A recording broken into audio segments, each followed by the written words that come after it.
যে কাঁকড়া কেটে ধুয়ে নিয়েছি, এখন রান্না করব। এদিকে হলো মশলা কষানো হচ্ছে, মশলাটা ভালো করে কষিয়ে নিয়েছি। এখন এই যে কাঁকড়াগুলো দিয়ে দিচ্ছি।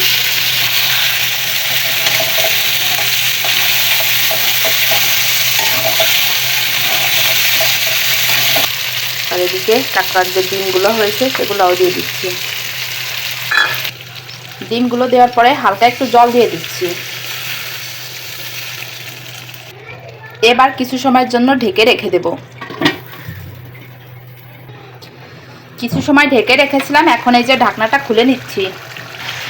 জল দিয়ে ঢাকা রাখার জন্য এই যে দেখো, এই যে ডিমটা অনেকটাই জমে গেছে। এখন কিন্তু আমি যেভাবে ইচ্ছা কষায় নিতে পারবো। আর যদি ওইটা দিয়েই আমি নাড়াচাড়া করতাম তাহলে ডিমটা হলো গলে যেত। এখন এই দেখো ডিমটাই যে জমাট বেঁধে গেছে।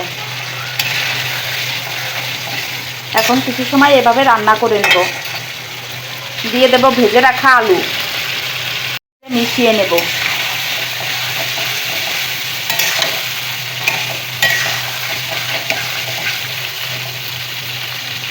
খুব ভালো করে কষানো হয়ে গেছে। এবার পরিমাণ মতন জল দিয়ে দেব।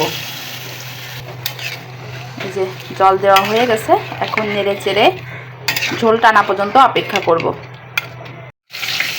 এই যে ঝোল টোল যখন কমে আসবে, নামানোর মতন হয়ে যাবে, ঠিক সেই পর্যায়ে একটু গরম মশলা বাটা দিয়ে নামিয়ে নেব। এই যে পাটায় গরম মশলা বেটে নিয়েছি, এখন দিয়ে দিচ্ছি।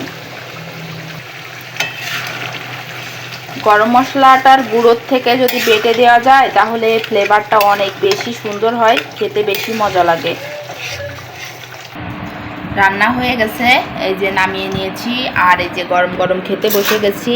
পটল ভাজি করেছি আর এই কাঁকড়া রান্না করেছি। আগে পটল ভাজি দিয়ে খাবার খেতে বসেছি, তারপর কাঁকড়া দিয়ে খাবো।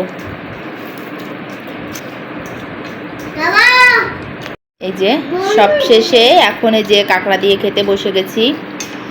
এই যে